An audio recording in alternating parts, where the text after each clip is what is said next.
Hello friends, good morning all of you. Welcome to CAP classes. My name is Pavan Kumar.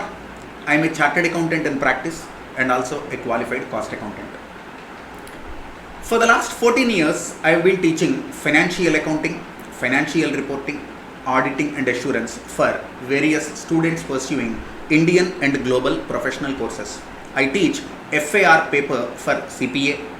I teach auditing and assurance in both intermediate level and final level of CA students, and also I teach F8 auditing and assurance and also P7 advanced auditing and assurance, which includes professional ethics for ACCA students. Okay, so in CAP classes we are delivering classes completely covering the professional curriculum for the students appearing for Indian courses like CA CMA and Company Secretary course CS, and also the global professional courses in accountancy and management stream like CPA, ACCA, CMA. So we cater to the students who are writing examinations of these professional courses.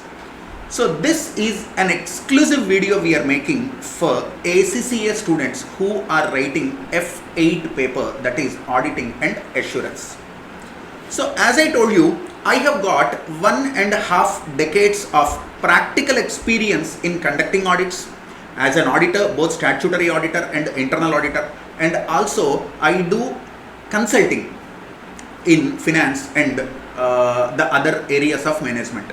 So with all my experience and my academic qualifications, whatever I have learned inside the class, whatever I have seen in the industry, mixing both of them, I am giving this auditing classes for CA students, CPA students and ACCA students. So in this first and foremost video, which is exclusively, as I told you, is for F8 students, that is auditing and assurance for ACCA students, let us see the basic concepts, the introduction to assurance. And before I start, one more thing I have to tell you, that I have written ACCA papers and I have qualified this paper with 78% of marks. So I do understand the examination orientation and the CBS, computer based examination, how it goes and all also. I have mastered it, I have tested myself and I qualified with 78% of marks, and then I started teaching this paper. And I have completed 14 batches for ACCA, both F8, F7 and P7 put together. Okay, so with this very brief introduction, shall we start with this? Yes. Now let us understand what is audit. Let us understand what is assurance. So whether you are ACCA student or whether you are CPA student or whether you are CA student, finally at the end of the day, when you get your qualification, you will enter the corporate world, isn't it? When you enter the corporate world, you could be either in finance, or you will be in taxation, or you will be in accountancy, or you will be in management accountancy, or you will be in consultancy, or you will be in assurance, or you will be in risk assessment. Whatever it is, you closely work with financial reporting, that means nothing but accounts, financial statements. You closely work with legal framework like corporate governance, risk assessment, and then compliance with law and all. And you closely work with the taxation department to comply with this tax laws, etc., etc., isn't it? So if you are a finance professional, if you are an auditor, if you are a certified accountant, you have to live with books of account, you have to live with financial statements, you have to live with compliance with law, you have to live with compliance with financial reporting standards. In some countries we call them accounting standards, in some countries we call them IFRS. I am a trained IFRS professional as well. I have completed my IFRS training from Ernst & Young. So Ernst & Young, it is one of the prestigious global big four, we call it, okay, a very big consulting firm. So I have the experience that I learned IFRS, I worked on IFRS as a consultant as well. Okay, so if you understand the way how any company works, company has two major stakeholders. One is owners, who are the shareholders, nothing but.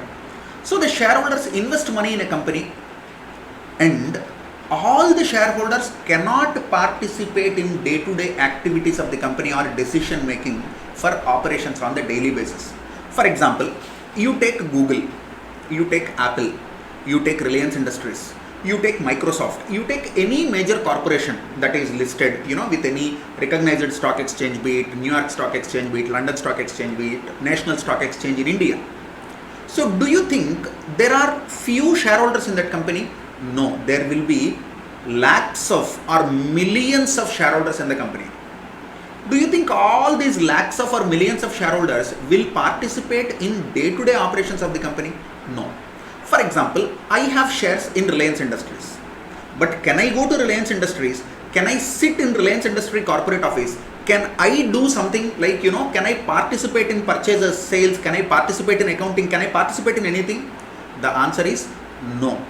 On the date of annual general meeting, you will have so many statutory rights. But in the normal course of business, shareholder cannot enter the company and shareholder is not having any right to participate or involve in the operations or activities of the company. Now naturally, I will get a doubt. Every day when I am coming across, some situations where there are corporate failures, if you are speaking about US, if you are speaking about Europe, if you are speaking about UK, you name any part of the globe. Enron, Satyam, Lehman, Kingston Cotton Mills. So we know so many cases, so many instances, so many scams where billions of dollars of fraud were there. So now my concern is, as an investor, when I invest $1 million in a company, what is the guarantee that the company is using my money in a productive, constructive, legal, legitimate way to create wealth for me? What is the guarantee that my money is not mismanaged? What is the guarantee that tomorrow the company will not turn the board and say, we have become bankrupt, Pavan, sorry, we cannot give you even a single penny back? How do I assure? How do I believe? How do I trust?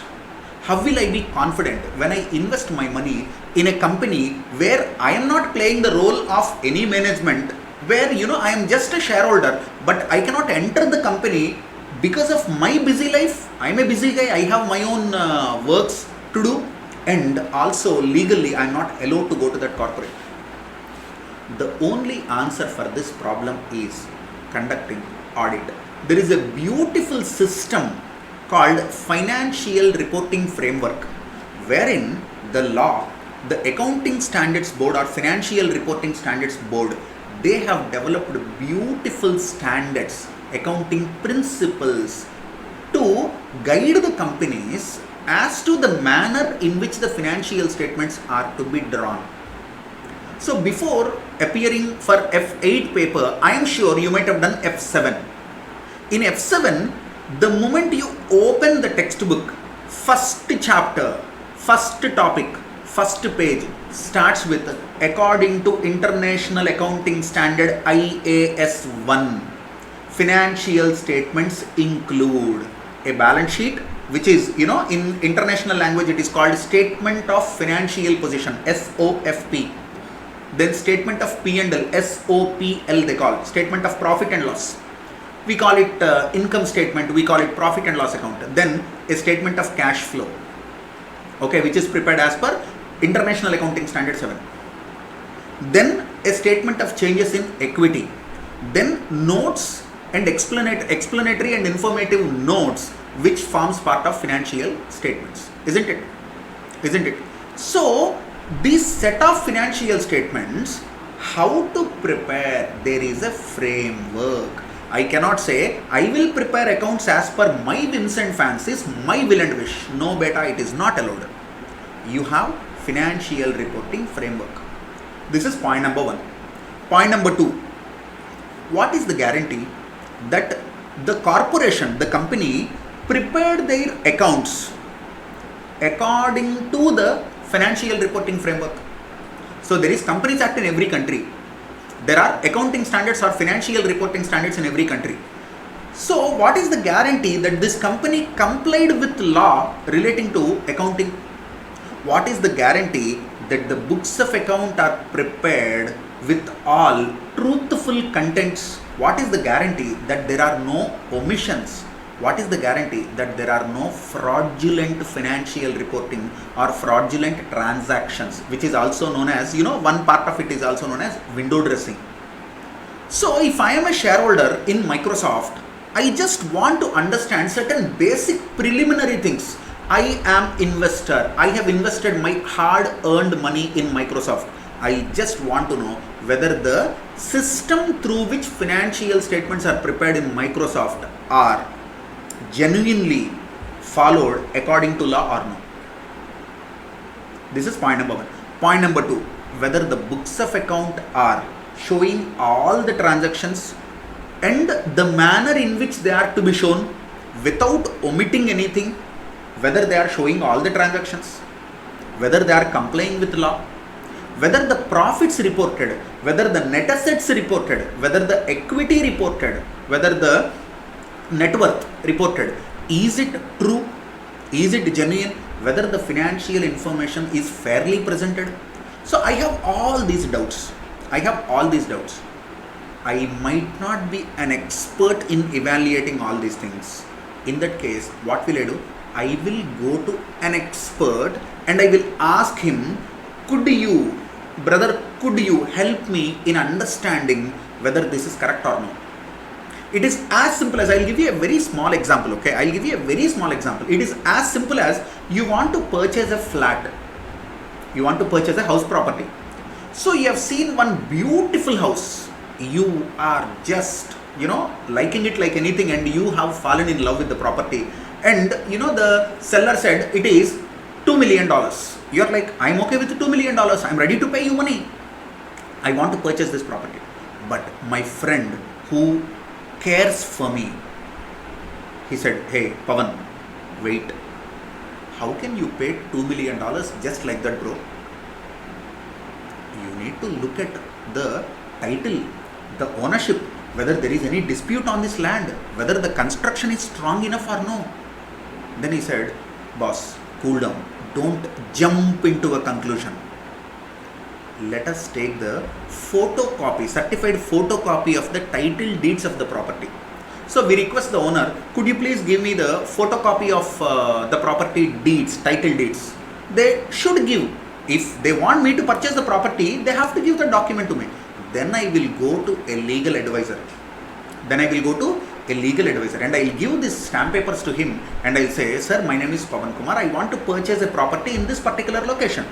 I have identified the seller. He is ready to sell and he said that it is $2 million. I'm ready to pay money to him. But could you please let me know whether the title deeds are clear, whether there are any legal loopholes, whether there are any traps. Will I be deceived? Will I take any problem legally if I purchase this? Then the lawyer, he has a process. He will obtain evidences, he will follow certain steps and all, which you might not know as a layman. He will tell you, come after 1 week. So after 1 week, I went again to my legal advisor. He said, give me this much of fee. These title deeds are clear. I said, thank you so much. Then I am very happy. Then my friend told, hey, Pavan, wait.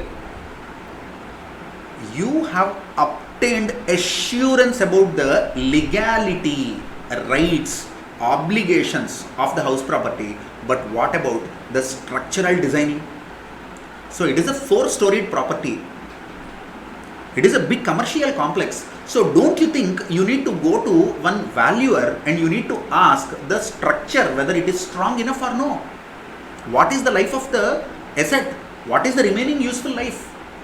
And then owner has given you some sentences like, this is a beautiful building, this is constructed in so and so year, this is the structural strength. So he is the seller, he can tell any statement and it is his property. So obviously there will be a bias, there will be a management bias. Now you need to go to an engineer or a structural architect or structural designing, a person who has expertise in architecture or structural designing, and then you will ask him, sir, this is the plan. Whether the property is constructed as per the plan or is there any deviation? If I purchase this, tomorrow will there be any problem from the local government? So whether the structure is strong enough or no? So right from plumbing and electric works, everything you have to verify, then pay $2 million, then your life will be simple, safe and happy.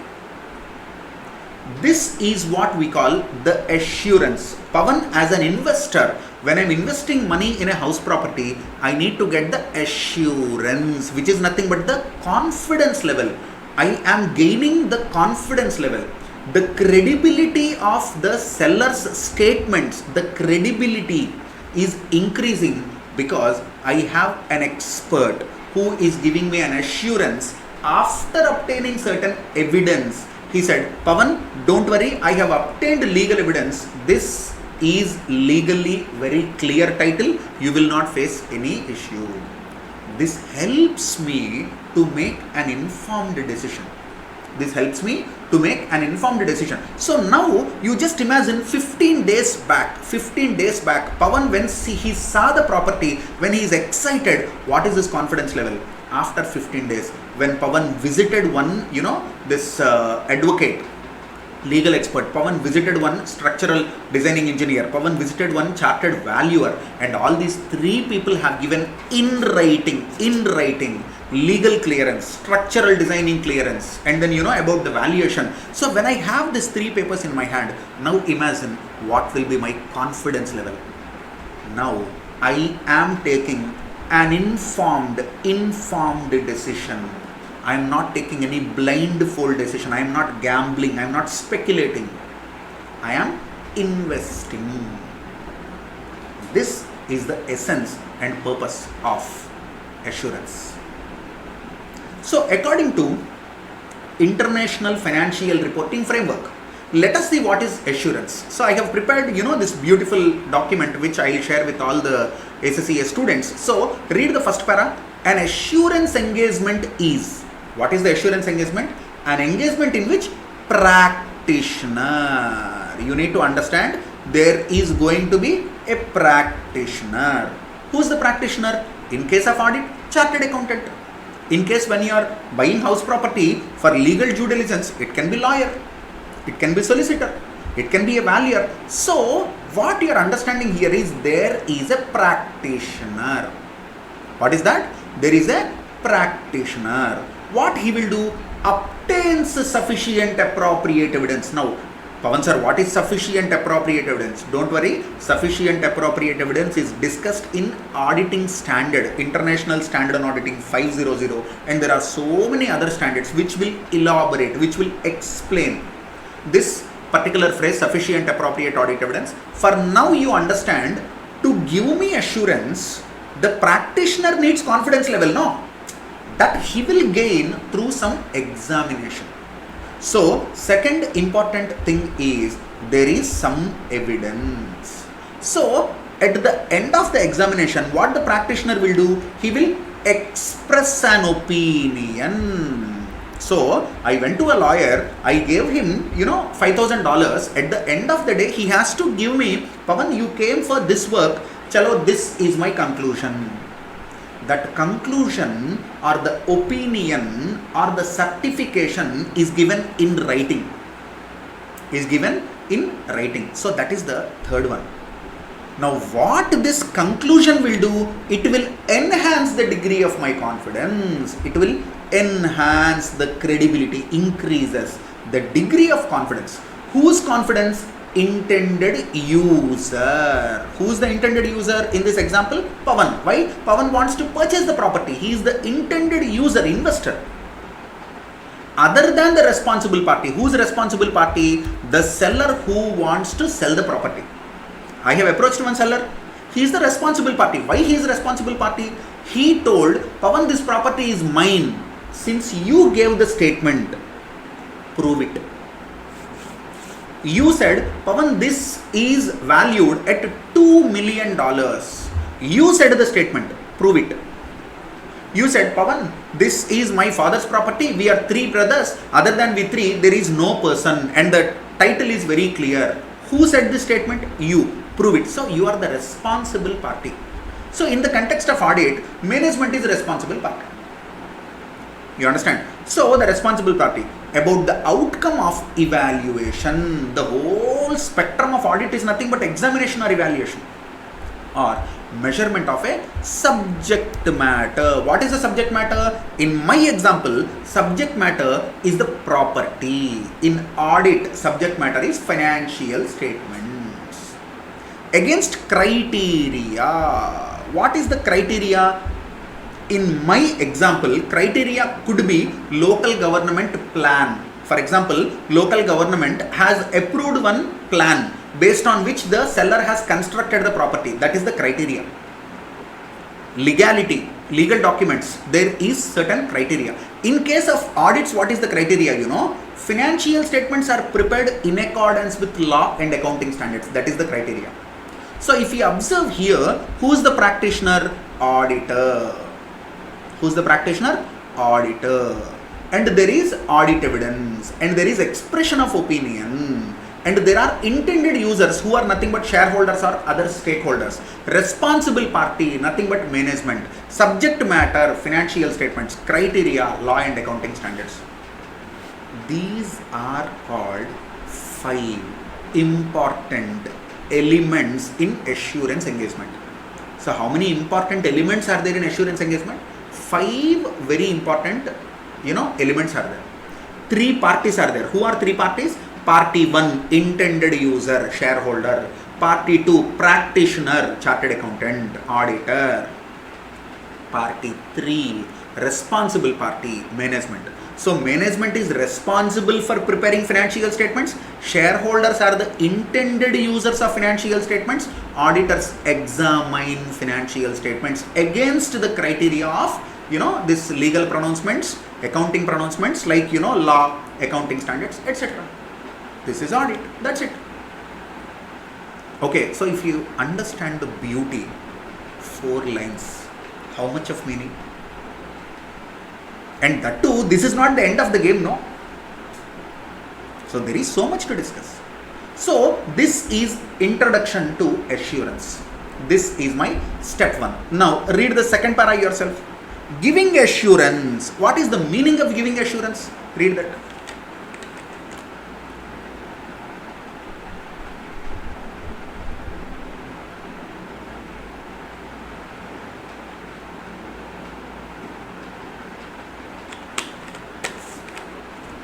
So, when I am an intended user, I will make decisions based on information.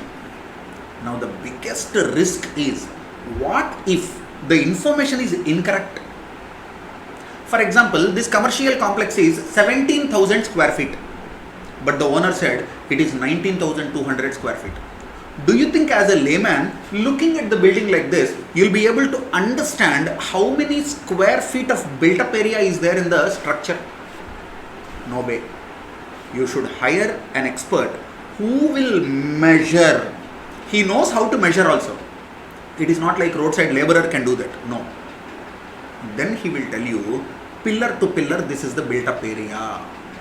So when you go for an assurance engagement, when you hire or engage a practitioner to do some work for you, you are, my dear friend, reducing the risk of information being incorrect or misappropriate.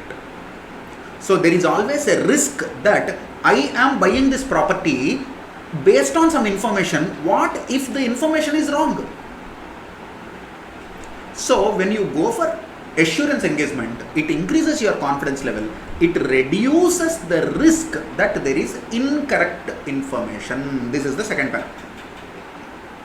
You understand?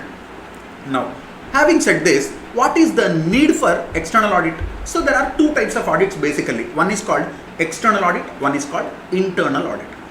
As the name suggests, external audit is done by an expert who comes from outside the company. For example, if I am auditor of a company, I am not employee of a company, I am not into management of a company, I am not into top level or board of directors of a company, I am not into audit committee of a company, I am not into those charged with governance.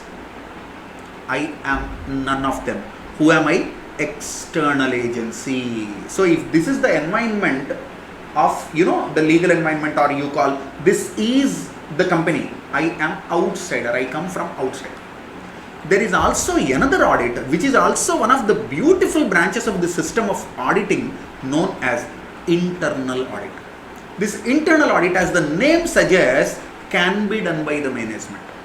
So usually internal auditor will be one among the top management of the company. Internal auditor can be the board of directors. He can be one among the board. So first we are speaking about the external audit. Now the question is, what is the necessity of external audit?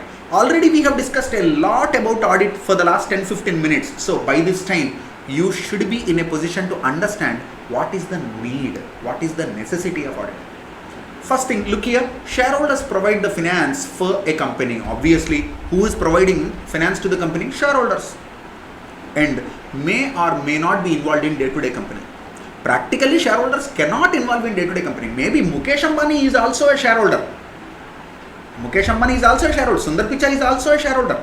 Mark Zuckerberg is also a shareholder. He is into management. But how many of the shareholders are into management? Not even 1% of the shareholders are into management. Unless it is a private company. Isn't it? So, shareholders are the providers of finance. But they cannot participate in day-to-day activities of a company. This is point number one. Point number two, directors manage the company on behalf of shareholders. Who are directors? Directors are nothing but the appointed agents of the shareholders. Shareholders in annual general meeting, they appoint directors. So all the shareholders have come. They said, this guy seems to be good. He has good qualification and experience. So let us appoint this guy to be our director of finance. So like that, shareholders appoint the directors. Directors are the, trustees. Directors are the agents of shareholders and they run the business. What is the objective with which directors run the business? To achieve the objectives of the company, normally maximization of shareholder wealth. Do you remember when you are doing F9, financial management, in the first chapter itself you might have come across what is the primary objective of financial management? Obviously, primary objective of any CFO, any finance head, any discipline in finance is to create or maximize the wealth for shareholders. That is second point. So what is first point? Shareholders are the financiers of the company. Second point, directors are the managers of the company. Directors have to run the company for the benefit of shareholders. Now the question comes, what is the guarantee that Mukesh Ambani is working for the wealth of Pavan, who is a shareholder? What is the guarantee that he is not working to increase his personal wealth? So if there is a mismanagement, then it is a big problem for me. It is a big problem for 1 million shareholders. Now the third point comes. The directors prepare financial statements. So the financial statements of Microsoft, who prepared? P&L and balance sheet of Microsoft, who prepared? Directors. Management of the company prepared. Now the question comes. You only performed the business. You only run the activities. You handled all the operations. You prepared P&L balance sheet. Why will I approve that it is right? There can be management bias. What is the guarantee that these financial statements are showing true and fair view? So look at the third point. The directors must prepare financial statements to provide information on performance and financial position. What is performance? Financial performance. P&L, my dear friend. Financial position. Balance sheet, my dear friend. So financial statements are prepared by management, directors. Then fourth point. Directors have various incentives to manipulate. All the frauds, remember, all the frauds happen because of two reasons. Incentive, that is an opportunity and I want to get undue advantage at the cost of other people. This could be one type of fraud. Second type is pressurized, cornered, threatened. There is a threat, there is a force. So I had to do that. These are two major reasons for fraud. In fraud risk factors, we'll discuss more about it. So there is an incentive. For example, imagine I am CEO of a company and my remuneration is, imagine, say for example, my remuneration is $5 million per annum plus 7.5% of the net profit. 7.5% is actually a very big incentive. That much of incentive will not be there, okay? But just, classroom example I am giving. So now as a CEO, my mind says, if I increase profits, my incentive increases. Show more profit, which is against the welfare of shareholders. This can be a fraud. But why did you do that? Because of incentive to manipulate. If you manipulate and show more and more profits, you will get more and more personal wealth. That is your fourth point. The directors have various incentives to manipulate the financial statements and show different level of performance. Or I might have got another threat also. For example, there is a loss. This year there is a huge loss. But if I report loss, what if shareholders come tomorrow in AGM and they say, Pavan is inefficient, company is suffering from loss, remove Pavan, appoint some other CEO. My job is gone. There are various incentives and pressures. Then last one, hence the need for an independent review of financial statements. Some outsider has to come. He should review the financial statements. He should examine the financial statements to ensure that they are showing a beautiful phrase used here. They are showing a true and fair view. That is external audit. Pavan sir, what is true and fair view? If I start speaking about true and fair view, I can speak about it for 10 hours. But anyway, that also comes in the first chapter itself. I will tell you in the next lecture what is true and fair. Okay, so now the question is, last point before we log off this particular session.